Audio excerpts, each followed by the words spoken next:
Do you know what a particle accelerator is? Huh? No.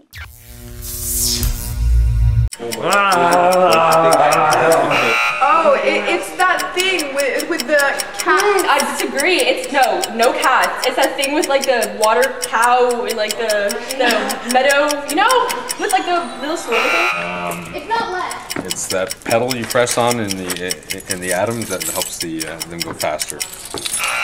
No, it's the dogs and the cats going There's together. no cats involved. There's no cats. Hey Messa, what's a particle accelerator? It's something that accelerates particles at high speed. Yeah. I mean, what else could it be? Particle accelerator. What do you think it is? I am a cop. I am a cop. Do you know how it works? Here's an attempted explanation. Okay, guys, I have long confidential canal, information here. Don't come and around. it accelerates. She thinks she's so smart. We'll show you how it really works. Particle accelerators derive the equation E=mc² to take particles. A particle accelerator actually uses electromagnetic fields to propel ions and charge subatomic particles to high speeds and contain them in a very well-defined beam. Well, as you can imagine, with everything made of them, it is important we learn as much as we can about atoms. But that's no easy matter.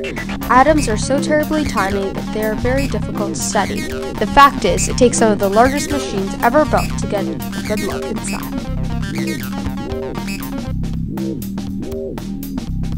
Subatomic particles can be whirled around at magnificent speeds, as many times as 50,000 each second.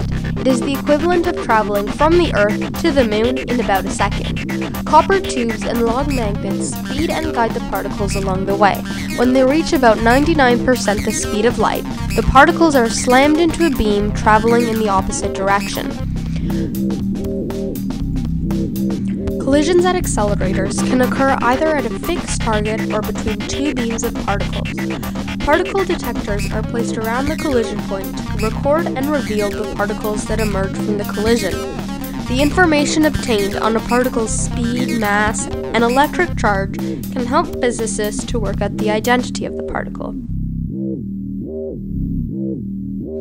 An accelerator comes either in the form of a ring, a circular accelerator, where a beam of particles travels repeatedly round a loop, or in a straight line, a linear accelerator, where the beam travels from one end to the other. A number of accelerators may be jointed together in sequence to reach successively higher energies. Accelerators were first invented to provide energetic particles to investigate the structure of the atomic nucleus. These devices are used to overcome the powerful force that holds the nucleus of atoms together. Such a force is called the strong force, the most powerful force in nature. Since then, they have been used to investigate many aspects of particle physics. The interactions of the simplest kinds of particles, leptons, for example electrons and positrons, and quarks, photons and gluons, are studied. Elementary particle physicists tend to use machines creating beams of electrons, positrons, and photons interacting with one another or with the simplest nuclei, hydrogen, at the highest possible energies.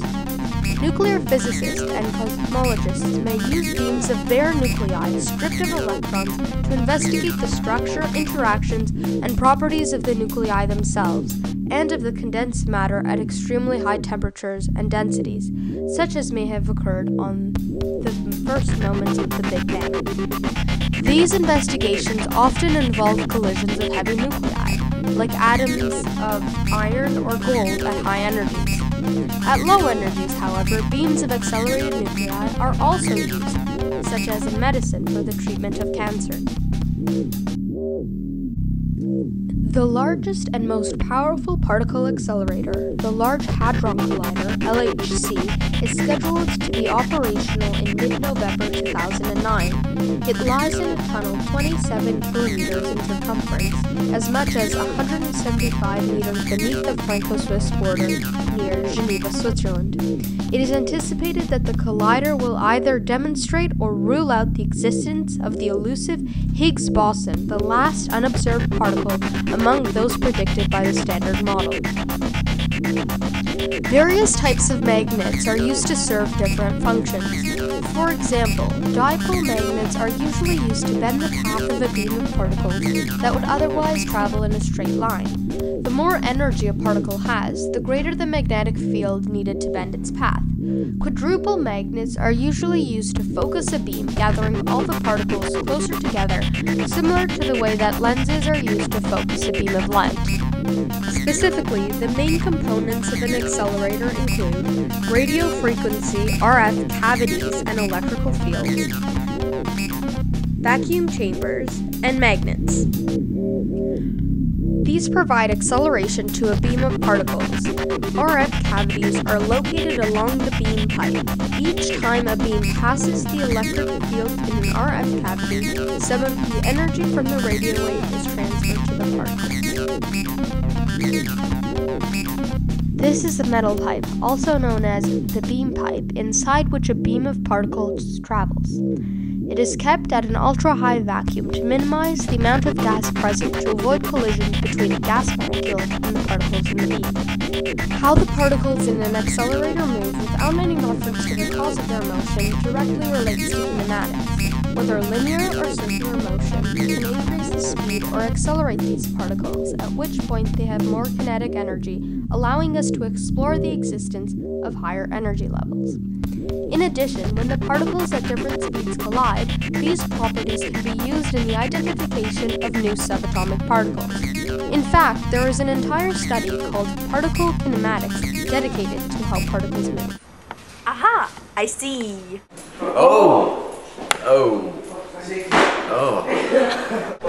The only acceleration we deal with as police officers is when people accelerate too fast and end up exceeding the speed limit. Well, I guess that makes a little bit of sense.